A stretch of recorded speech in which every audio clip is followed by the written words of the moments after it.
Welcome to episode 3 in Force Powers Explained. In this installment, we're covering force-based telepathy. The definition of telepathy is for the supposed communications of thoughts and ideas by way of the mind. This emphasis on harnessing the mind's power has been seen across fictional media, with some characters being famous for their specific abilities with this power, such as X-Men's Professor X. Within Star Wars, however, all trained force wielders are trained in the use of this power. However, despite its large-scale study, force-based telepathy is one of the most extensive and complex forms of power a force user can learn and develop skills with. The first and most commonly taught ability in the art of force-based telepathy is intended to increase one's awareness, harnessing one's force sense. The Jedi path notes that the most basic application is referred to as life detection, or prima vitae. This allows the Jedi to gain an enhanced awareness of all life forms around them, with each life signature bearing a unique flavor, possibly through different intentions. These flavors can also be possibly referred to as the emotions of individuals, or even the force signatures of specific areas. I feel cold. That place is strong. With the dark side of the Force, a domain of evil it is. The bond between a master and apprentice of the Order has been known to allow said teacher and student to sense each other's presence whilst potentially separated by many light years. Trained Force users have been known to sense the pain, stress, turmoil, and other significant emotions that one might experience in others. What is it? Pain, suffering, death, I feel.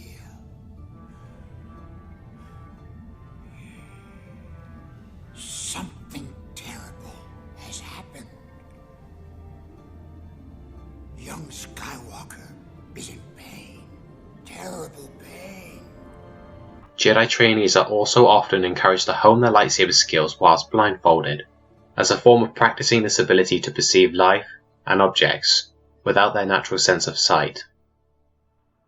The increased awareness would also vary in a manner of giving force wielders advance warning of danger, typically referred to as force precognition.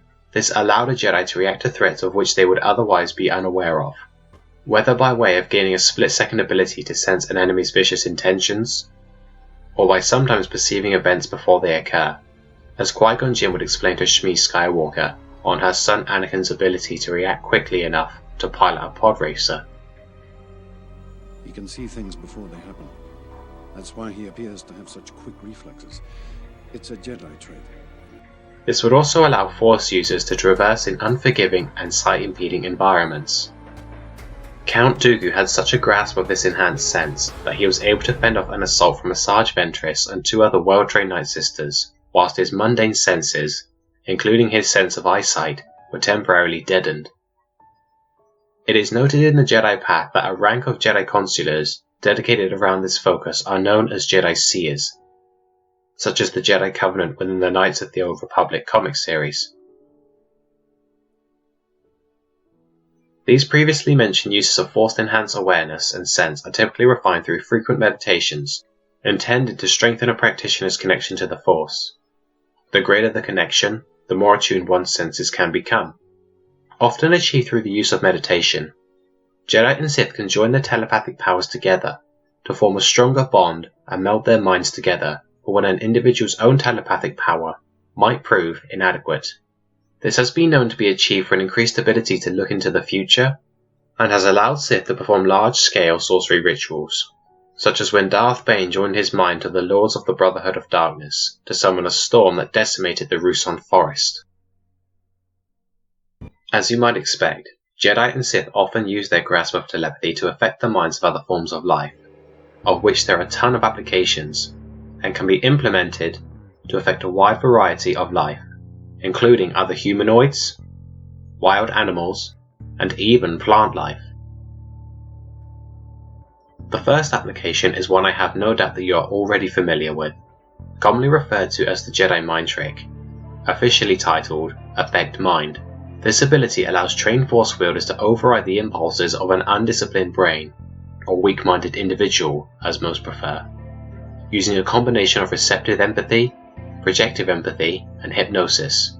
This is typically used for quelling disturbances that could otherwise turn violent, but in fact can be used for compelling the target to act upon virtually any command. When doing so, the mind trick can be used to compel individuals to feel specific emotions, such as relaxation, and can be even used to induce sleep. In some instances, the mind trick has the ability to alter a target's memories, replacing them with false ones, or even completely erasing the subject's knowledge of previous events altogether. While all Force users with a moderate understanding of this concept could employ the mind trick to command the weak-minded to do their bidding, some would take it to the level of outright controlling subjects through their power. One of the most extreme instances of this ability would come from the Dark Jedi clone, Juruis Sabayoth, in which he took control of all the crew members on board the Chimera. Of course, training in the field of mental discipline can aid in the ability to resist such outside influence, and this goes for both Force users and mundane individuals alike. The Beast trick, or Beast language, was virtually identical in function, but was intended for use against wild animals, as opposed to more intelligent forms of life. It is noted that the more aggressive the animal, the more effort it will require to maintain influence over them. This influence of wildlife is often used to strengthen the bond between a Force user and a living mount, something of which Obi-Wan Kenobi expressed a preference for over mechanical-based transportation. One such example of this telepathic influence over animals was shown through Darth Nihil's ability to completely tame the mind of a Sith hound within the tombs of Korriban, an extremely impressive display of willpower, considering the fact that Sith hounds are created through the use of alchemy and are known for their ferociously strong willpower. Communicating with such wild creatures was not unheard of either. Some such variations of wildlife were Force sensitive, but couldn't speak Galactic Basic, and instead communicated with other forms of life by imprinting their thoughts into others. La, a bouncer native to Ruusan, would use this form of communication to engage in conversation with the young girl Rain, later known as Darth Zana, while she responded to him through her spoken tongue. The understanding of what a non-galactic basic speaking race was not unheard of either.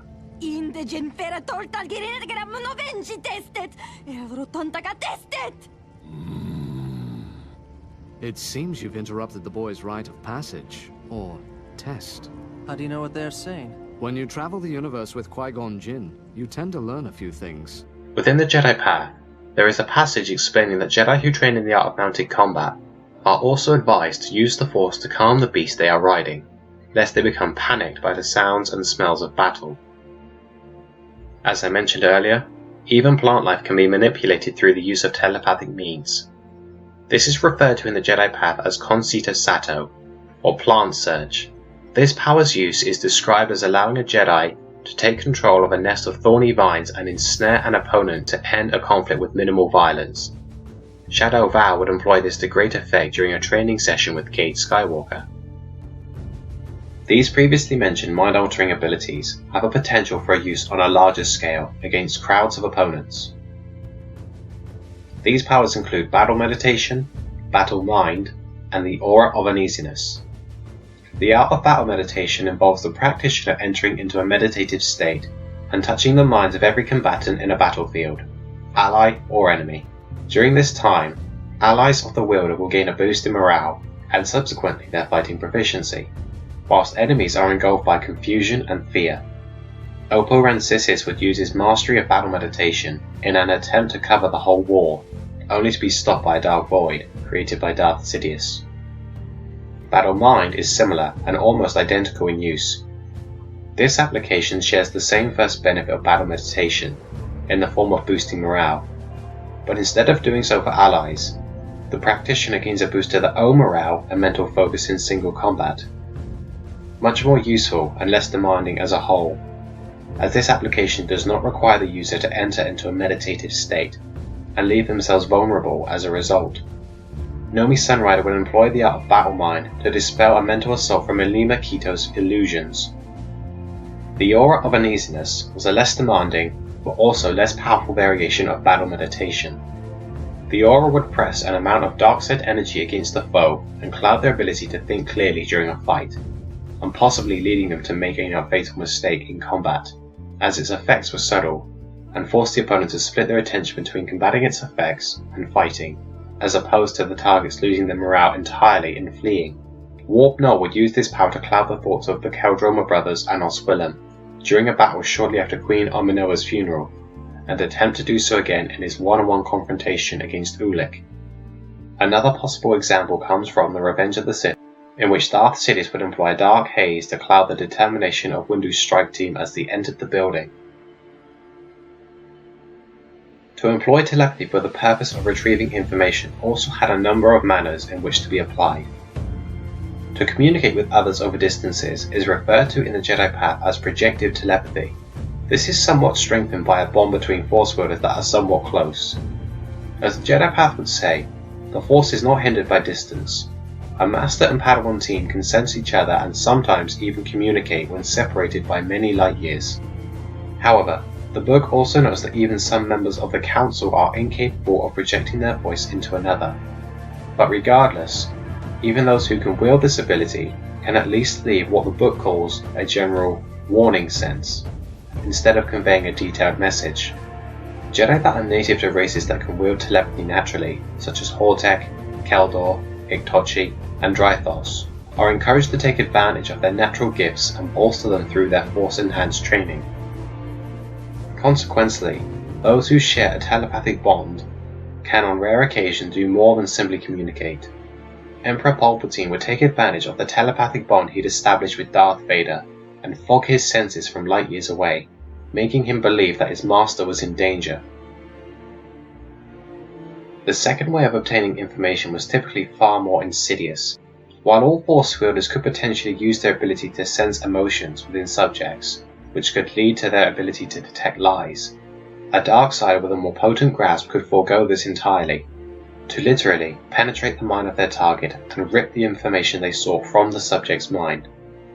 Kylo Ren would use this to obtain critical information from Poe Dameron about the secret map supposedly leading to Luke Skywalker's hideout. This power can also prove damaging to the recipient, causing severe distress. Many telepathic abilities are also often employed as utility-based powers. While all Jedi and Sith are trained to be able to overcome physical pain, the power known as Cruticorn took this resistance further.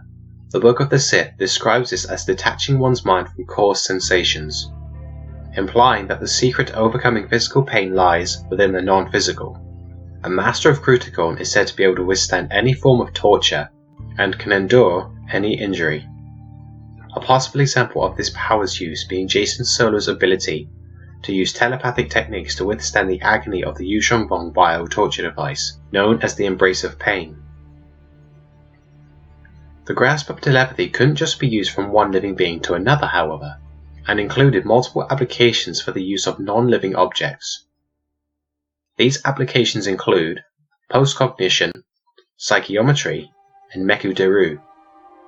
Postcognition, or Tai Vordax, is considered to be an ability that draws upon the unifying force to extend one's perception of the flow of time. The Jedi Path quotes that the psychometry application of this power allows a Jedi to read an object and see who handled it last. This could also be applied to general areas too, proving particularly useful for investigations or even tracking. Quinlan Vos would use this to read the memories of the deceased Opu Rancisis within Legends continuity. The Jedi Path again notes that the Meku Deru art was an ability that many Jedi tech experts, a class of Jedi Sentinels, would develop an affinity for. This ability simply allows the user to achieve an intuitive understanding of how complex structures and components would fit together, such as circuitry, machinery, and the likes. Presumably, Anakin Skywalker and Kay Keldroma developed an affinity for this ability, given their excellence and frequent enjoyment of tinkering with said machinery. The final applications of Force-based telepathy are more often than not wielded by dedicated sorcerers.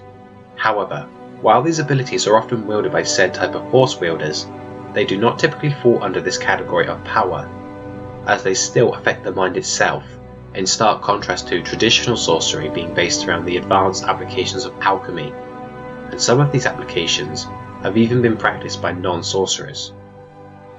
To create illusions, for fooling and tricking people can be applied both in and out of battle.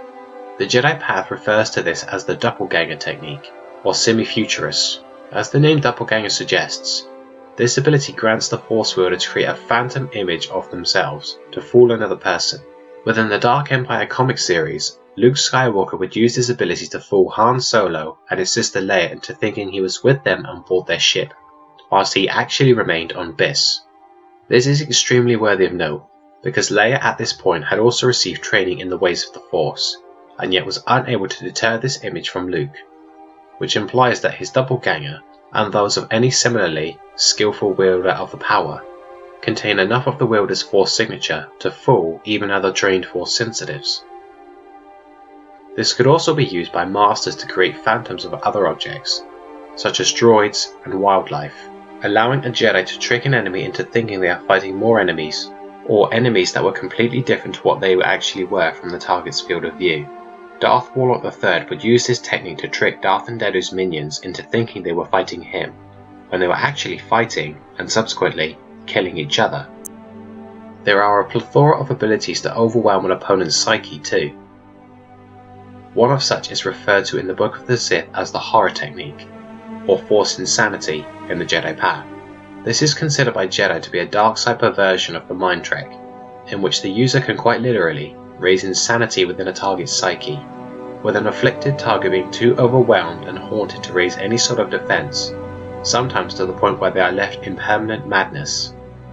Force Hatred, or Deadly Sight as referred to in the two books again respectively, requires the wielder to channel their inner fury and darkness, and subsequently radiate their hatred onto others through an intense stare onto their subject, potentially leaving the victim with blistered skin, in a catatonic state, or even with vaporized extremities.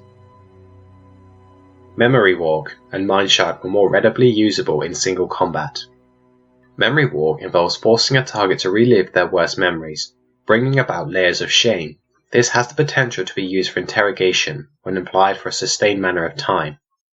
Darth Warlock III would use this as a last attempt to defeat his former master, Darth Krayt, only to be caught off guard when Krayt inferred to his overcoming of the illusions, and feinting that the power had affected him more than what it actually did. Mind Shard is described as a sliver of psychic pain imprinted from one consciousness onto another. A successful attempt can leave the opponent in agony and vulnerable to a lightsaber blow as a result. Establishing a mental log on target can be tricky, but can also be made easier when used in conjunction with the verbal torments of Dunmark, which was the art of psychological warfare, intended to bring down an enemy's morale by exposing their inner doubts and fears.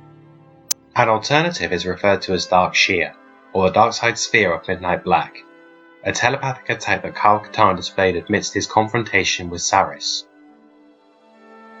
So, overall, Force-based telepathy is one of the most advanced and varied applications of the Force that one can study, and the ever so expansive number of uses for it can lead to some truly mind-boggling results. As always, like any other Force ability, the level of success comes through refinement and practice, and results can vary depending on beings with different power levels.